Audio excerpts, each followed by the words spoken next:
पुरख को दासा, देखने आयो जगत तमाशा। मैं हूँ परम पुरख को दासा, देखने आयो जगत तमाशा। मैं हूँ परम पुरख को दासा, देखने आयो जगत तमाशा। देखने आयो जगत तमाशा। मैं हूँ परम पुरख को दासा, देखने आयो जगत तमाशा। देखने आयो जगत तमाशा। अब मैं अपनी कथा बखानो, अब मैं अपनी कथा बखानो। तप साधत जै विद मोहे आनो, तप साधत जै विद मोहे आनो। हेमकुंट पर्वत है जहाँ, हेमकुंट पर्वत है जहाँ। सप्त श्रृंग सोबत है तहाँ, सप्त श्रृंग सोबत है तहाँ। सप्त श्रृंग ते नाम कावा, पंडराज जै जोग कमावा। पंडराज जै जोग कमावा। तै हम अधिक तपस्या साधी, तै हम अधिक तपस्या साधी। महाकाल काल कायाराधी, महाकाल काल कायाराधी। मैं हूँ परम पुरख को दासा, देखने आयो जगत तमाशा। मैं हूँ परम पुरख को दासा, देखने आयो जगत तमाशा।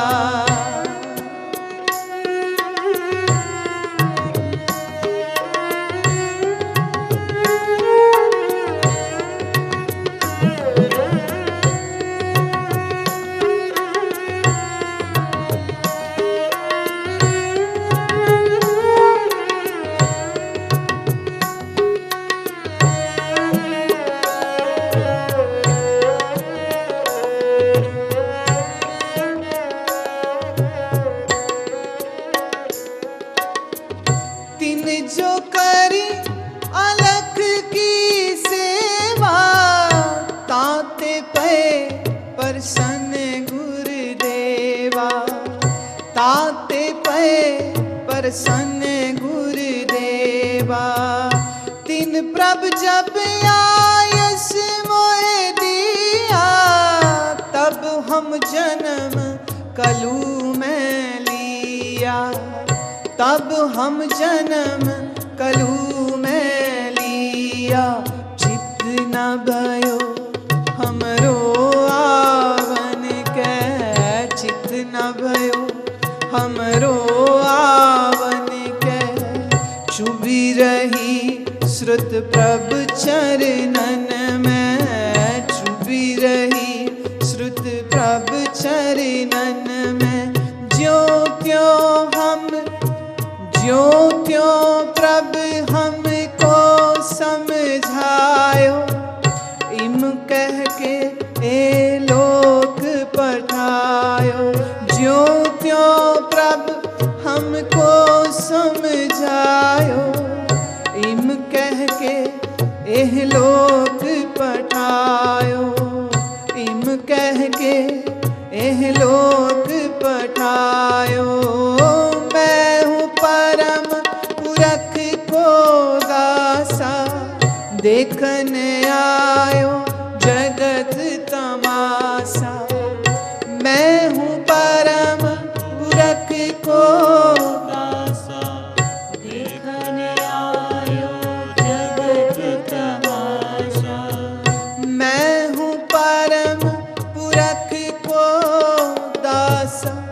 देखन आयो जगत तमाशा।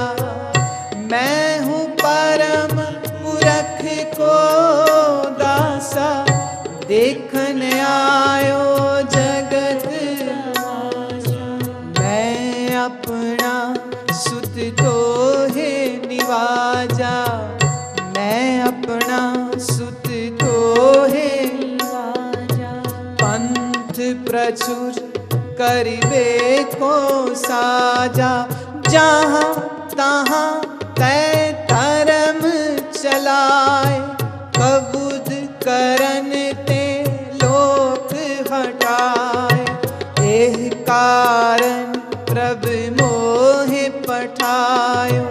तब मैं जगत जन्म तार आयो, जिम तिम कही तिम कहियो। और किसूते वैर न गहियो, और किसूते वैर न गहियो। मैं हूँ परम पुरख को दासा, देखन आयो जगत तमाशा।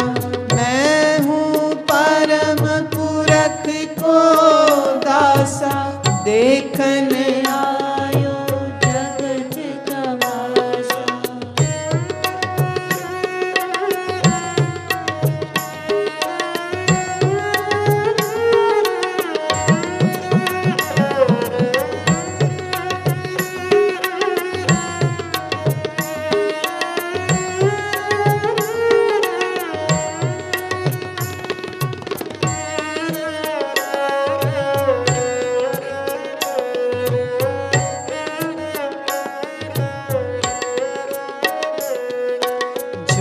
हमको परमेश्वर उचर हैं, ते सब नरक कुंड में पर हैं। मोको दास तवन का जानू, या मैं पेद नारंच पछानो। मैं हूँ परम पुरख को दासा, देखन आयो जगत तमाशा। मैं हूँ परम पुरख को दासा, देखन आयो जगत तमाशा। जो प्रभु जगत कहाँ सो कहूँ, मृत लोक ते मौन न रहूँ। जो प्रभु जगत कहाँ सो कहूँ, मृत लोक ते मौन न रहूँ।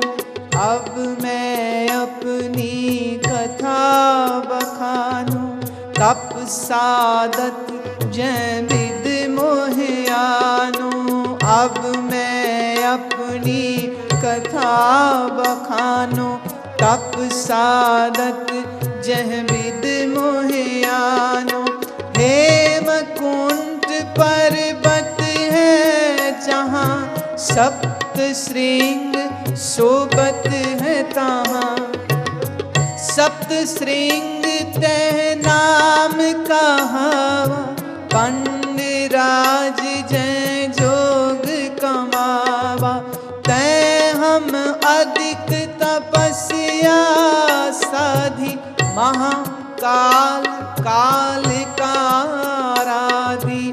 महाकाल काल का आराधी। मैं हूँ परम पुरख को दासा, देखन आयो जगत तमाशा। मैं हूँ परम पुरख को दासा, देखन आयो जगत तमाशा।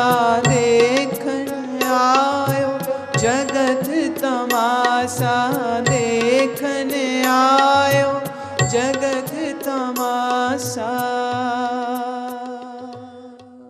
अपने ही कलम से लिखते हैं, वो कहते हैं कि अपनी मेरी कथा को सुनो, मेरी कथा को सुनो। मेरी कथा तो ये थी कि जहाँ हिम बर्फ के पर्वत हैं, वहीं एक सरोवर के तट पर मैं तो तप करता था।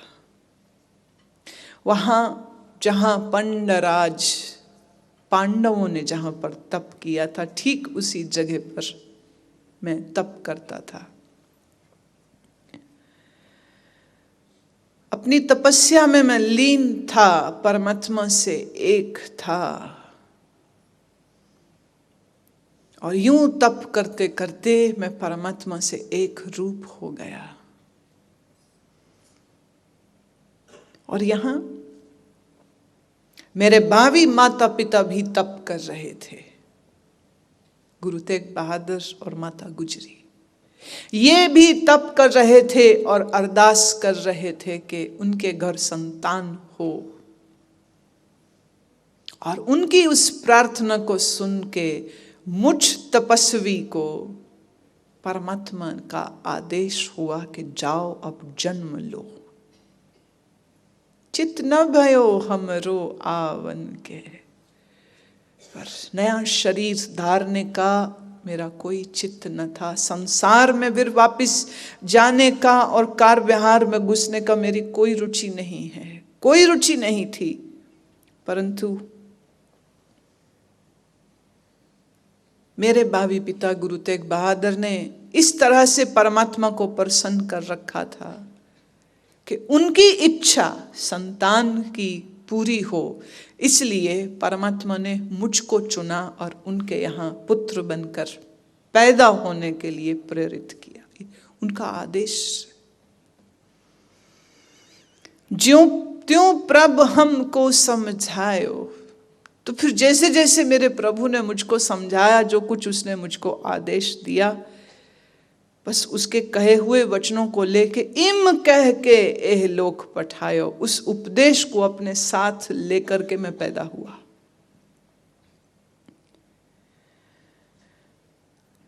और मेरा जन्म किस लिए है? मैं अपना सुत तो है निवाजा। परमात्मा ने खुद अपने बेटे को गुरु तेग बहादुर को सौंपा। किस लिए? जहां तहां ते धर्म चलाए, ताकि धर्म का प्रतिष्ठा हो सके। कुबुद्ध करनते लोक हटाए, अंधविश्वासों और अज्ञान में गिरे हुए लोगों को सत्य पथ पे लगाया जा सके। मेरा लक्ष्य ये है, मेरे जन्म का लक्ष्य ये। मेरी कोई इच्छा नहीं थी जन्म की, पर मेरा पिता, मेरा भावी पिता को अब जैसा पिता होगा उसके यहाँ वैसा ही पुत्र हो, इतना आसान नहीं है। मैं कह ही चुकी हूं, गुरु अंगद देव जी के दोनों बेटे गुरु अमरदास से लड़ते रहे। अब गुरु तेग बहादुर जैसा एक सदगुरु, एक ब्रह्मवेत्ता, एक ब्रह्मज्ञानी अगर अपने यहाँ संतान को जन्म देगा तो निश्चित उन्होंने इस बात का ख्याल किया कि उनके यहाँ कोई ऐसी वैसी जीव ना जन्म ले ले। तो कईयों का ये कहना कि ये 26 वर्ष वो किसी एकांत में कोई भगवान का सुमिरन करने के लिए नहीं बैठे थे, वो अपनी और अपनी पत्नी की तैयारी करा रहे थे कि उनके यहाँ गुरु गोविंद सिंह जैसा पुत्र पैदा हो सके। और एक ही पुत्र पैदा किया।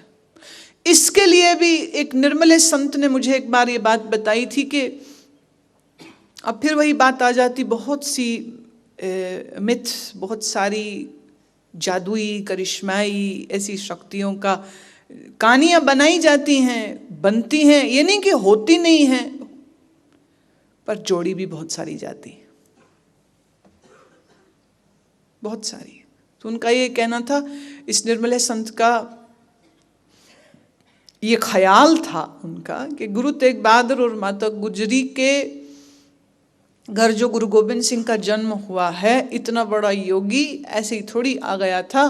तो गुरु तेग बहादुर के 26 वर्ष के तप ने उनको इतनी ये शक्ति दे दी थी कि उन्होंने अपनी दृष्टि से ही गुरु गोविंद सिंह का जन्म कराया था। दृष्टि, माता गुजरी पे दृष्टि दी और जन्म हो गया। खैर, फिर कह दूं ये दंत कथाएं होती हैं, जिसे कबीर के लिए जोड़ी गई। कमल के फूल पे प्रकट हो गए थे, सीधे आसमान से ही सीधे आ गए थे। इस तरह की कथा कहानियां जुड़ती हैं। हम भारतीय लोग बहुत कल्पनाशील लोग, बहुत कल्पनाशील, और हमारी कल्पनाओं में हमारा प्रेम होता है। हम जिससे प्यार करते हैं ना, हम उसको खास बताना चाहते हैं, आसमानी रूहानी, बस सीधे भगवान के घर से ही आ रहा है बस।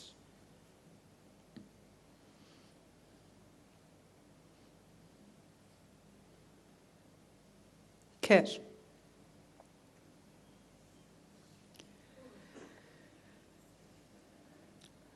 मैं हूं परम पुरख को दासा, देखन आयो जगत तमाशा। आप कहोगे तमाशा होता है, तमाशा क्यों कह रहे हैं? भाई एक तो पटने में पैदा हुए, याद रखना बिहार की बोली आएगी, पटने में पैदा हुए। पर उससे बढ़िया बात तो ये है, कवित्व में, काव्य में फिर वजन देखा जाता है। दासा के साथ तमाशा ही आएगा, तमाशा नहीं आता है। तो काव्य के जो नियम हैं, उन नियमों को तो देखना पड़ता है, वजन को भी देखना पड़ता है। बेतौल का वचन नहीं कहा जा सकता है। न पोत्रे न पुत्रे, न सत्रे न मित्रे। जो अभी मैंने गाया उसको सच माने, जिसमें वो कह रहे मैं अपना सुत तो है निवाजा के, इसको सच माने, न पोत्रे न पुत्रे। परमात्मा का कोई पुत्र नहीं, कोई पौत्र नहीं। जो वो कहा वो भी सच है, जो ये कहा ये भी सच। अब आप कहोगे दो सच है, नहीं, दो सच नहीं है। जब वो बात कही तो उस समय उनके सामने जरूर ऐसा हजूम संगत का बैठा होगा जिनकी अकल बहुत ऊंची नहीं है। अब उनको भक्ति भावना से लिपटी हुई बात जल्दी समझ आएगी, इसलिए उन्होंने ऐसा कहा कि परमात्मा का मैं बेटा हूँ और उसने अपने ये काम करने के लिए मुझको भेजा है। अब ये बात जल्दी से सबको समझ आ जाएगी। अगर दीवान लगा करके 20-30 हजार आदमी के सामने वो कहे न पोत्रे न पुत्रे न सत्रे न मित्रे, किसके पल्ले पड़ेगी ये बात? और ये समझदारी होती है टीचर की कि वो अपने स्टूडेंट की क्षमता, कैपेसिटी देखते हुए बात करे।